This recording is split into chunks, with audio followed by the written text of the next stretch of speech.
Greetings, fellow humans, and welcome to an episode of Baby Games, the edition.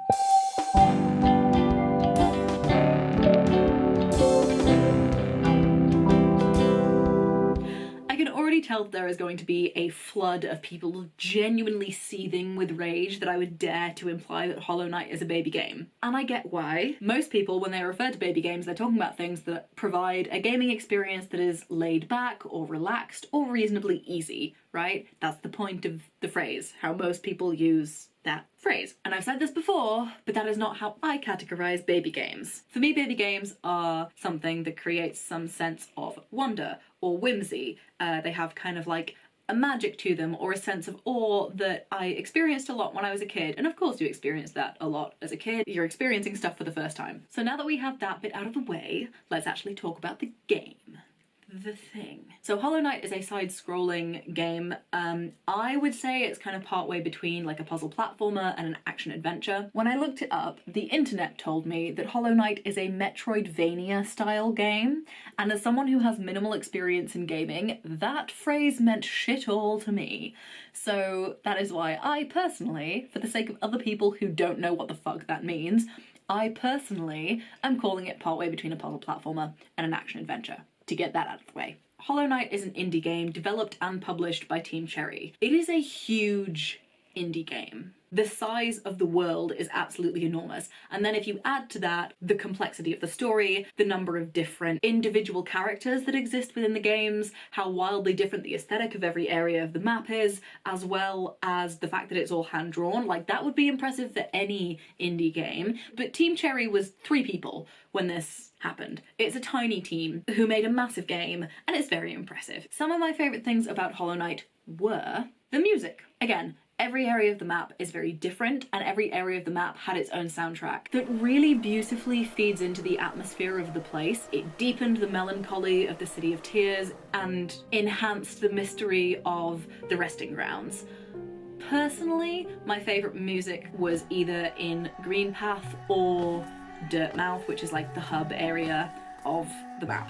I'm a musician. I love music. I love this music. Guys, the music is just, it's so good. It's so good. It's so good. The combat. Now don't get me wrong, the combat is challenging. Hollow Knight was one of the first like 4 or 5 games that I played ever, and it was hard. It's hard for people who game regularly, and I was like a little baby gamer. So it was definitely a trial by fire. However, I would say as you play through it and 1, gain new character abilities and upgrades and spells, and 2, personally gain a better understanding of how the game works and how its combat works, you start to get to a point where when you enter each fight, you can understand what needs to happen in order to beat a boss, even if you can't necessarily do that thing. I really enjoyed the balance between how clear the path forward was in terms of how to beat a boss and how challenging it was to actually execute that. But I am a sucker for punishment.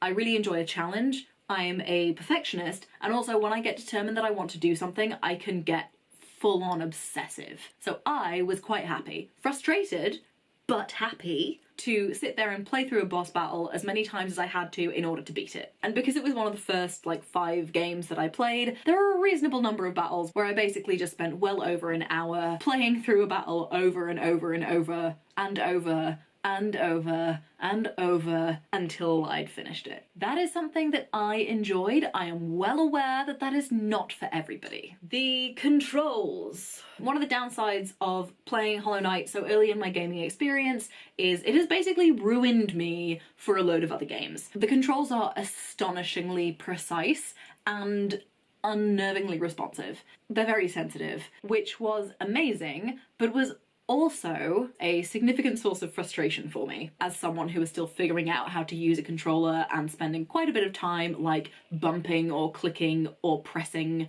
the wrong thing accidentally. The controls are crazy tight. It was heavily remarked on when the game came out, so it's not news, but it was a thing that I liked about the game. The story. The game starts with you finding your way to Dirtmouth, which is a decrepit town above the ruins of Hallownest. You then descend into Hallownest to start your adventures and continually discover new and interesting creatures to fight and defeat, as well as information about the old king of Hallownest and various bosses that help you piece together the causes of the fall of Hallownest. There are a few different endings to the game which give you a better understanding of what befell Hallownest, and there are also 2 expansions, one of which, if you play it correctly, it unlocks an additional ending in the main game. My favourite thing about them is that the 2 expansions kind of weave more depth into the history of Hallownest and into the lore of the world, and oh my god, the lore. The lore. It's so good. It is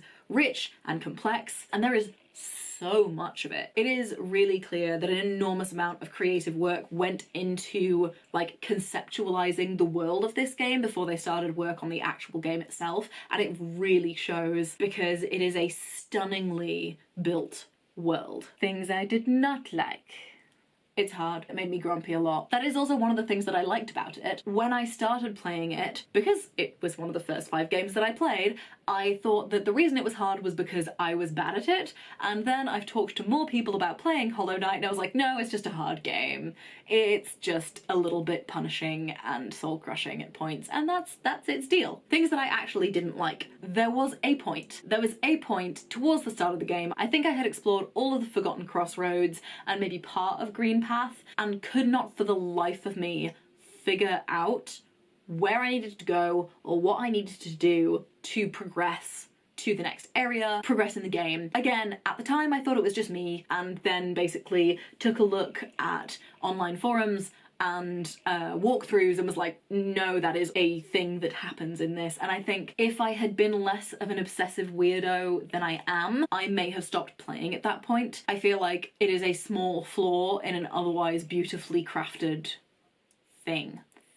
We'll go with thing. Honourable mentions for other fave parts. The Grubs and the Grub Daddy are so freaking cute. I love them. I really liked them and was very happy they were there, particularly because if there was like a boss battle that I was stuck on and I was finding it really frustrating and just needed to take a break, it meant that I could be like, okay, we're going on a grub hunt. It was a really wonderful way of exploring a lot of the world of Hollow Knight, exploring a lot of Hallownest with something that felt lower pressure than a lot of the rest of the game did. I also really like the fungal wastes, and I think that it has some of my favourite creatures. Like, they're very endearing and they're very entertaining to observe, except the mantis dudes. They can do one because they're evil, and I hate them. My overall review of Hollow Knight is, it is so good. The level of attention to detail in the game is genuinely astonishing, and it is wonderfully complex. There is so much to it. It is a very challenging game, but the level of challenge is also why I found it so rewarding. So,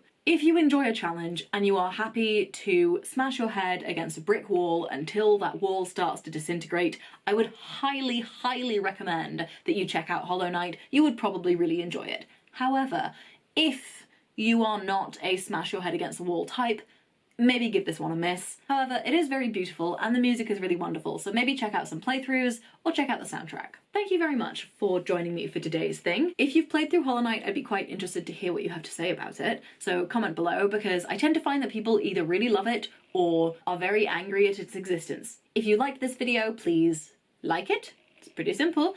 If you would like to see other videos that I do, then hit the subscribe button. Big love, guys, and I will see you next time, I suppose. Yes, next time.